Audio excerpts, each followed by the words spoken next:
Okay. A'udzu billahi minasyaitonir rajim. Bismillahirrahmanirrahim. Assalamualaikum warahmatullahi wabarakatuh.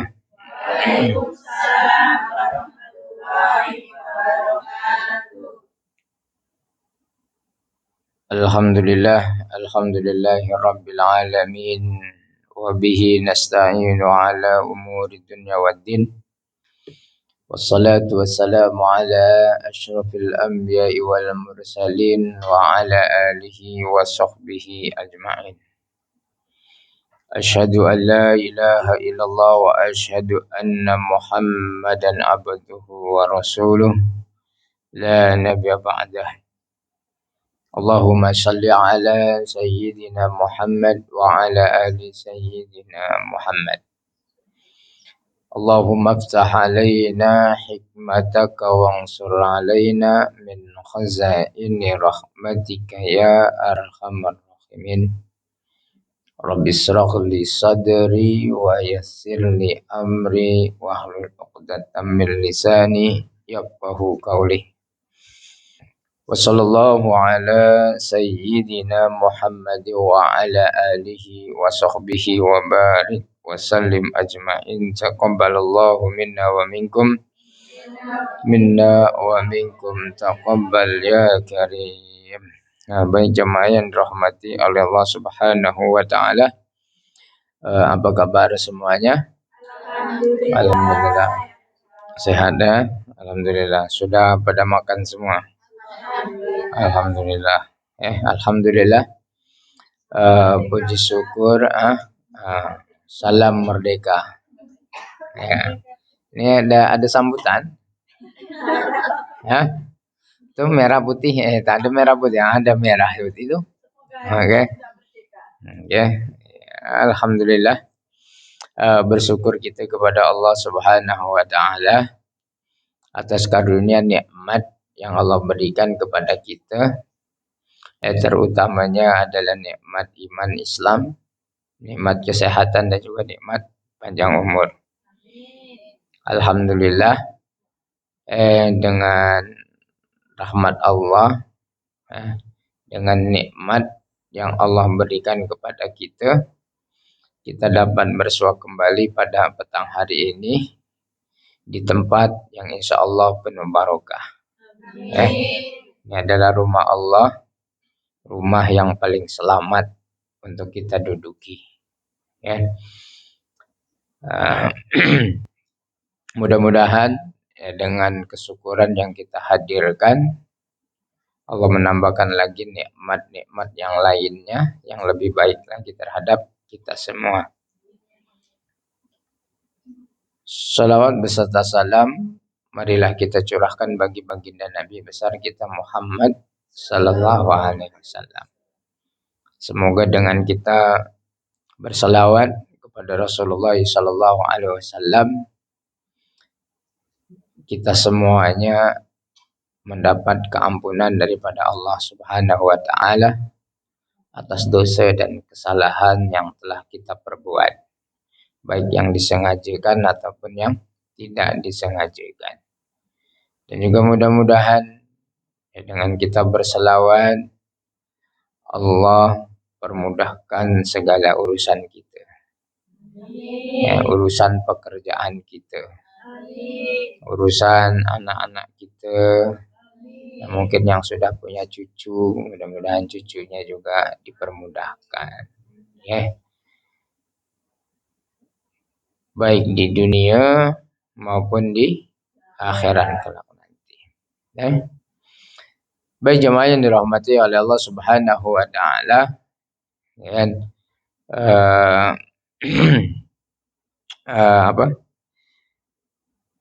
lumrah agama kita adalah agama yang agama nasihat. Betul tak? Ad-dinu nasihah. Agama itu adalah nasihat. Jadi antara satu dengan yang lainnya kita harus saling nasihat menasihati. Seperti mana juga di dalam difirmankan Allah Subhanahu wa taala, ya kuntum khaira ummah ukhrijat linnas ta'muruna bil ma'ruf wa tanhauna 'anil munkar. Kita ini adalah umat yang terbaik. Ya kan? Umat yang terbaik. Umatnya Nabi Muhammad sallallahu alaihi wasallam. Untuk menjadi umat yang terbaik, ya kita harus melakukan dua hal yang mendasar. Yang pertama adalah ta'muruna bil ma'ruf wa tanhauna 'anil munkar. Menyeru kepada kebaikan, mencegah kepada kemungkaran, ya. Jadi kita sama-sama diwajibkan untuk kita mengajak kepada kebaikan. Mencegah kemungkaran. Jadi apabila kita tahu kemungkaran itu akan terjadi, maka kita harus mencegahnya sebelum kemungkaran itu terjadi. Jangan kemungkaran terjadi baru kita mencegahnya. Itu kira lewat lah, kira terlambat. Ya, kenapa umat yang terbaik harus melakukan demikian? Karena ya tadi kebaikan yang kita lakukan tak boleh berhenti di diri kita sahaja. Kebaikan yang kita lakukan haruslah disebarluaskan, diajak juga orang lain untuk kita untuk sama-sama berbuat kebaikan. Sama halnya apa yang kita lakukan. Tapi kalaupun tak sama, ya mungkin lebih baik lagi, ya kan? Itulah, karena itu adalah natijah daripada umat yang terbaik. Jadi melalui ungkapan yang di awal tadi, ad-dinun nasiha, agama itu adalah nasihat. Jadi sangatlah jelas agama Islam yang kita anut ini, agama Islam yang dibawa oleh Rasulullah sallallahu alaihi wasallam itu menggalakkan umatnya untuk saling menasehati antara satu dengan yang lain. Itu karena dan ini adalah sebagai hak sesama muslim. Jadi tak boleh kita hanya berdiam diri sahaja. Ketika melihat kawan kita tersalah, terpesong, tersesat, maka kita harus menasehatinya. Juga menganjurkan agama kita ini yaitu untuk memberi teguran juga antara satu dengan yang lainnya. Jadi menggalakkan untuk kita saling menasehati, menegur, dan juga saling mengingatkan untuk kita untuk kita hidup lebih baik lagi. Karena nasihat ini sangat-sangat diperlukan bagi seseorang. Mengingat kita ini sebagai manusia yang selalu lupa, yang selalu alpa, yang selalu lalai. Maka kalau ketika tidak ada orang yang memberikan nasihat, ya dikhawatirkan. Dikhawatirkan lupanya itu menjadi satu kebiasaan yang pada akhirnya membawa kepada keburukan. Betul tak? Ini jadi perlunya kita saling memberikan nasihat. Jadi agama kita ini sangat jelas untuk kita saling menasehati, menegur, saling menegur dan juga mengingatkan, saling mengingatkan. Tujuannya apa? Tujuannya untuk kita sama-sama hidup dalam keadaan baik, hidup dalam keadaan dalam ridha Allah Subhanahu wa taala, ya, seperti mana yang kita harapkan bersama, ya, fi mardatillah katanya, kan, dalam ridhonya Allah. Karena segala sesuatu apabila Allah dah ridho, maka insya Allah dipastikan semuanya akan baik-baik saja. Dan sedikit pun dia akan menjadi banyak. Ya, kalau Allah ridha, sedikit pun ianya pasti akan memberikan kecukupan ke atas diri kita. Ya, kalau apa? Kalau Allah ridha. Ya, tak semestinya sesuatu yang mahal itu membuat kita bahagia, ya kan? Namun sesuatu yang murah pun boleh buat kita bahagia, asalkan apa? Tadi ridho. Rizki yang kita perolehi pun, ya tadi, kalau banyak tapi tak ada ridho pun, insya Allah rizki yang banyak itu tidak akan pernah mencukupi. Namun apabila yang kita raih adalah ridha Allah Subhanahu wa taala, insyaallah rezeki yang sedikit yang kita perolehi itu akan memberikan kecukupan, bahkan memberikan satu kelebihan kepada diri kita. Ya. Jadi apa? Ya, sekali lagi, ya, untuk kita sama-sama dalam kehidupan kita ini sebagai seorang muslim, sebagai seorang yang beriman, yang tak lain tak bukan yang kita cari adalah ridha Allah Subhanahu wa taala. Kenapa yang kita cari ridha Allah Subhanahu wa taala? Karena apapun segala sesuatu yang dilakukan oleh kita sebagai seorang muslim, sebagai seorang mukmin adalah satu ibadah apapun itu. Kalau kita niatkan, ya, karena Allah dan untuk mencari ridha Allah Subhanahu wa taala, maka segala sesuatunya akan menjadi ibadah. Kita dalam pekerjaan kita pun adalah juga ibadah. Ya, perjalanan kita pun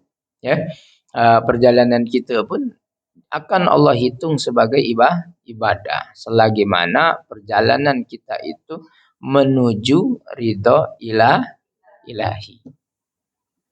Jadi sangat penting, ya, untuk kita sama-sama menjalani kehidupan ini dengan hidup lebih baik dalam naungan ridho Allah Subhanahu wa taala.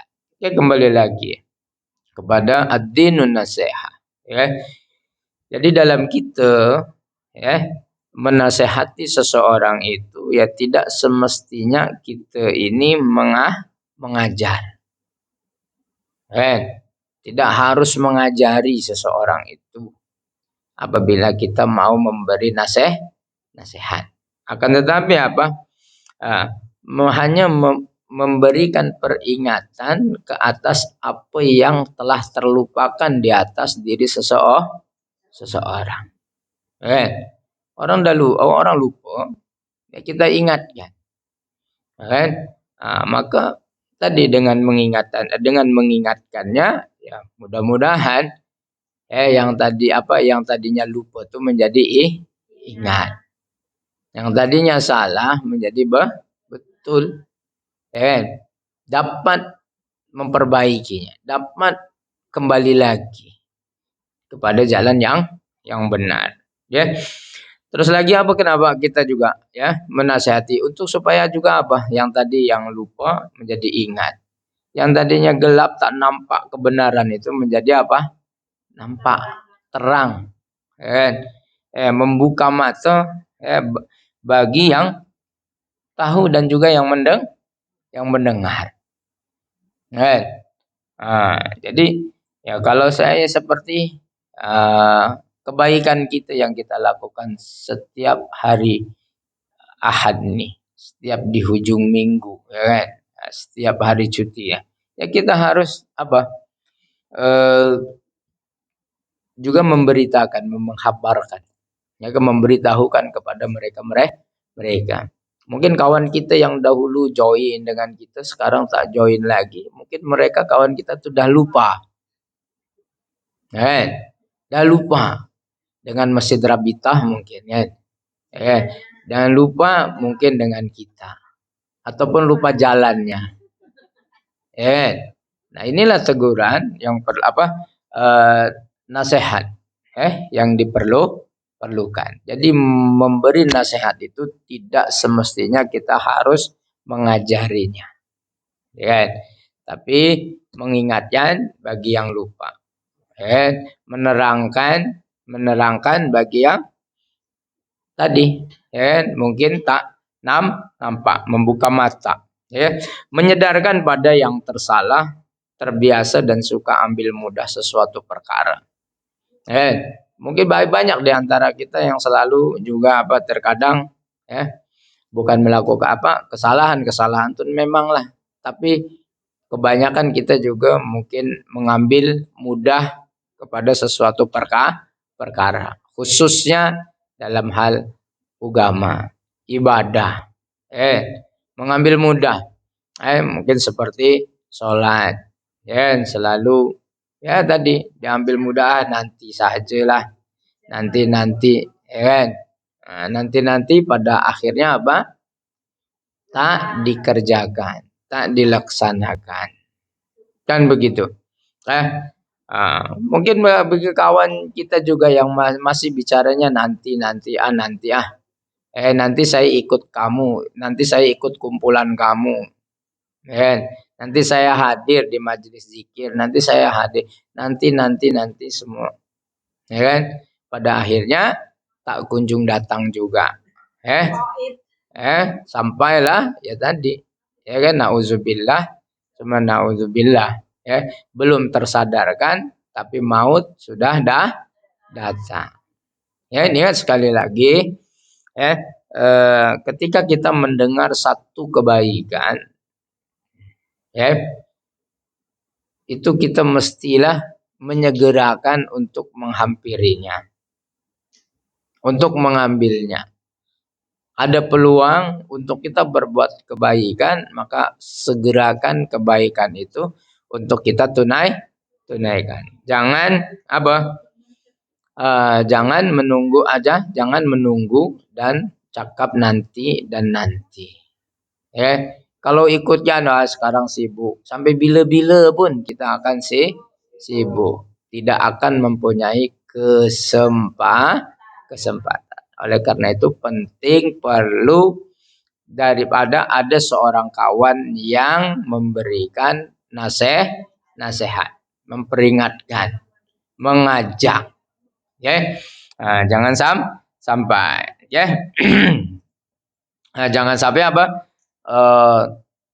terus menerus kawan kita itu dalam keadaan lalai, dalam keadaan lupa, itu. Memberi nasihat dan ingatan merupakan satu seperti mana yang saya katakan tadi di awal, merupakan satu keperluan dalam hidup, dalam kehidupan kita sebagai manusia. Jadi perlu kita nih tak secara secara otomatis lah, secara natural lah, semula jadi gitu nanti. Semula jadi. Kita ni memerlukan nasihat. Oleh karena itu jangan pernah ada ego.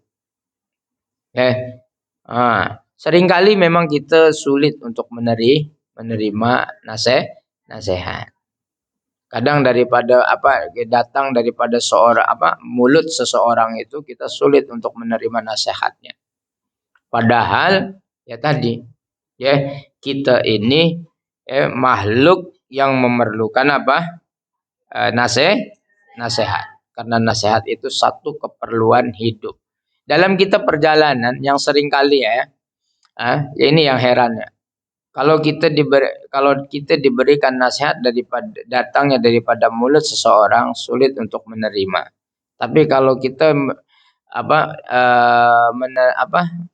datang nasihat ataupun peringatan itu daripada simbol-simbol ataupun signs, tanda-tanda, ya kan, seperti kita di jalan, di jalanan awas ada harimau kat depan, ya kan, tilu kan, belok, ya kan, suruh kita mudah menerima itu,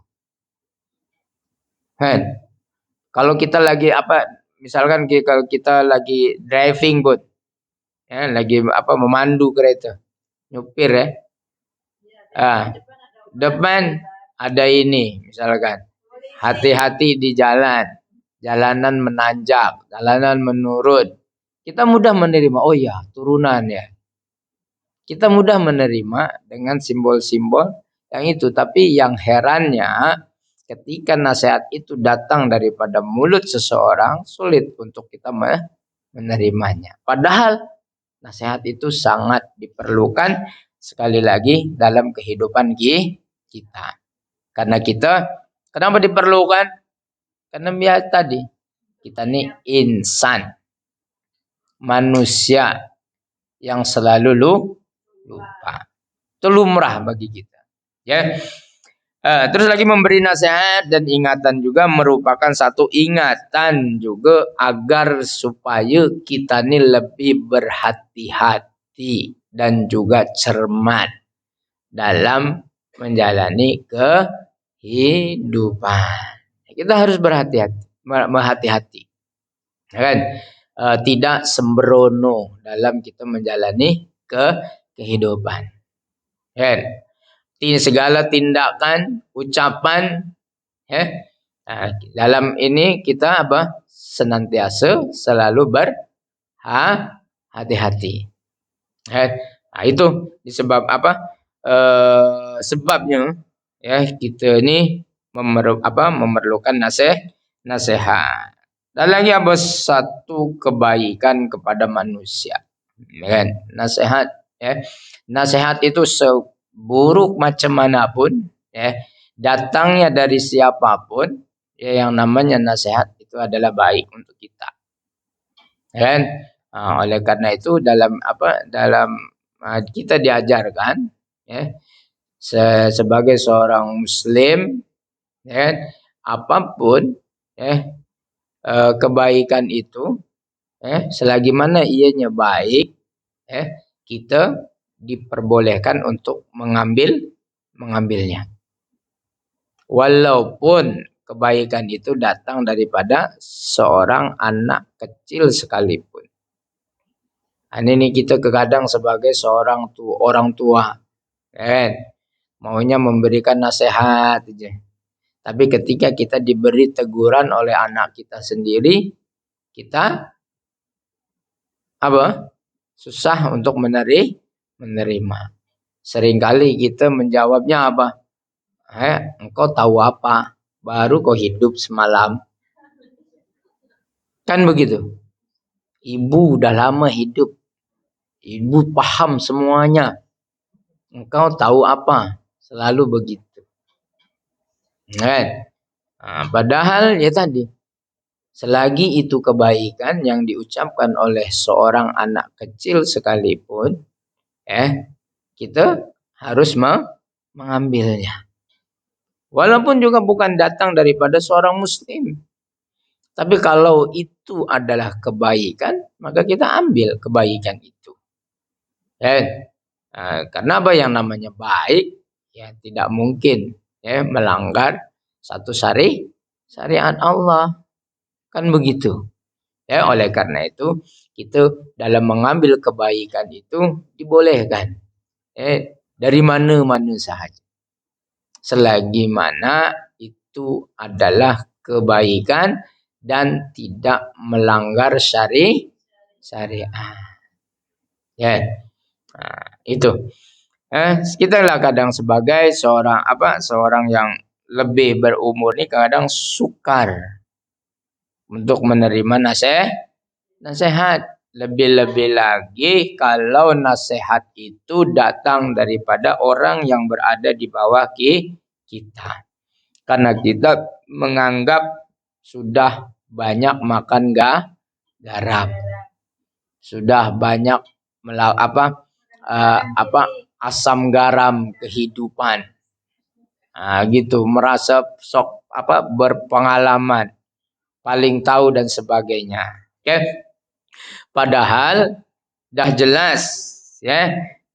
Padahal dah jelas di dalam Al-Qur'an ya, ayat 55 ya, surah Az-Zariyat, Allah mengingatkan kita berkenaan nasihat ini adalah apa? Wa dzakir fa inna dzikra tanfa'ul mu'minin. Ya. Berilah peringatan ya, karena memberi ingatan itu memberi manfaat kepada orang yang beriman. Ya, ini sangat jelas bahwasanya nasihat peringatan ya, yang datang daripada orang lain untuk diri kita itu adalah satu manfaat. Fadzakir wadzakir fa inna dzikra tanfaul mu'minin. Jadi nasihat menasehati ini adalah satu manfaat yang amat besar bagi seorang mukmin. Ya. Nah, penciptaan manusia itu amat sempurna. Ya. Seperti mana tadi kuntum khairu ummah. Ya, kalian itu adalah sebaik-baik umat. Dan juga sebaik-baik penciptaan Allah itu adalah manusia. Yang paling sempurna, ciptaan Allah yang paling sempurna itu adalah manusia. Namun sekali lagi, di sebalik kesempurnaan manusia itu, yang pertama suka lalai. Suka lalai. Suka terlupa, mudah terlupa. Mudah juga tersesat. Nah, ini di sebalik kesempurnaan manusia. Ya, pasti yang namanya manusia tadi mudah lupa, mudah lalai, mudah tersesat. Kadang tak menjamin juga ilmu yang banyak, tak menjamin juga untuk dia tidak tersesat. Buktinya apa? Buktinya banyak. Setiap kali ada ajaran sesat, pasti aja ada pengikutnya. Ya kan? Yang menyedihkan, pengikutnya itu bukan orang-orang bodoh, tapi juga orang yang berilmu, pengetahuan tinggi. Nah, ini banyak terjadi.